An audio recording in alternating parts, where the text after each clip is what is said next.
The subject is Academic deficiency is a problem in public schools in Mexico. The team is conformed by Mercedes Lara Solares and Paulina Loredo Cuevas. In Mexico, notable differences prevail between private and public educational institutions, despite the fact that in the both cases the same study plan established by the Ministry of Public Education (SEP) must be met. There are several circumstances and environments like infrastructure, service, and training of teachers that have disadvantaged the educational landscape in public schools and their students. Ministry of Education Esteban Moctezuma explained that the 2018-2020 cycle will have 132,876 schools, of which 198,348 educational institutions are public and 34,528 schools are from private sector. So, academic deficiency is a problem in public schools in Mexico compared to private schools. There is a large gap compared to private schools in terms of access to infrastructure and services, causing different dynamics and methods for learning. Private schools have much better conditions than other types of schools.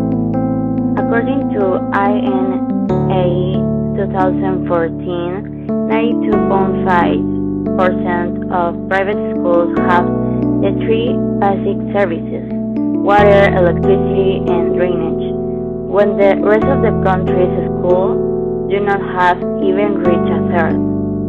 In addition, students from private institutions have access to sufficient sanitary cups, desks in good condition, computers, and the internet in a higher proportion than the rest of the country's students.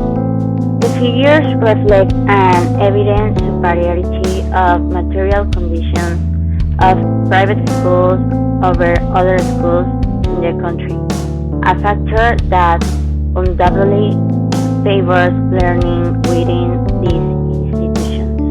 Nationwide, 3.1% of primary schools do not have any basic service. This is aggravated in community and indigenous multi-grade schools, where do not have any basic service at all. On the other hand, 45% of the schools have the three basic services investigated.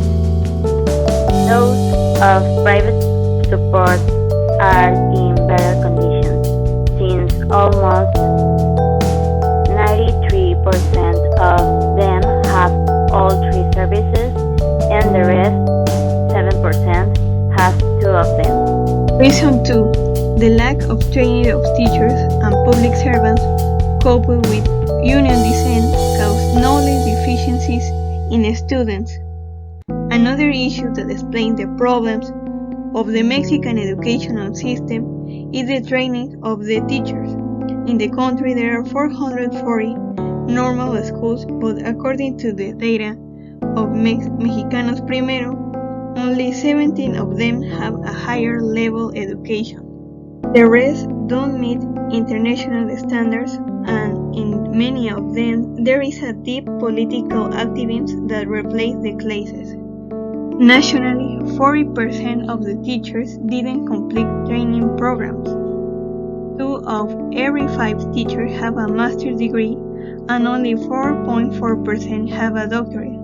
All these places normal schools, and in particular those of private support, far from what is expected of a quality higher education institution. 25% of the same teachers admit that they are not prepared to teach, but more than 95% receive training courses. In a survey of Mexicans, the majority respond that the main problem in public education is the lack of the preparation of teachers. Part of responsibility is the National Coordinator of Education Workers CNT CNTE, the dissident wing of the Teachers Union. The group opposes the educational reform, and since its enactment in 2013 has prevented it from being applied in the states where dissident has a greater presence: Oaxaca, Chiapas, Guerrero, and Michoacán. The CNTE blocks the administration of exams and also frequently suspends classes in thousands of schools. The result is, affirms Mexicanos Primero, a low school the students in the identities with dominant descent. In conclusion, one of the biggest problems of education in Mexico is social inequality, because the opportunities are different depending on the social level you have. In Mexico, the academic level of public schools is very low, with insufficient teaching staff, updating programs and infrastructure and services in schools. In public schools, academic education is not carried out as it should. They lack information, dynamics, and methods so that students can learn compared to private schools, where different methods and instruments are needed. So we think the government must invest a lot more in education of children, because they are the foundations of each person, and children are the future of the country.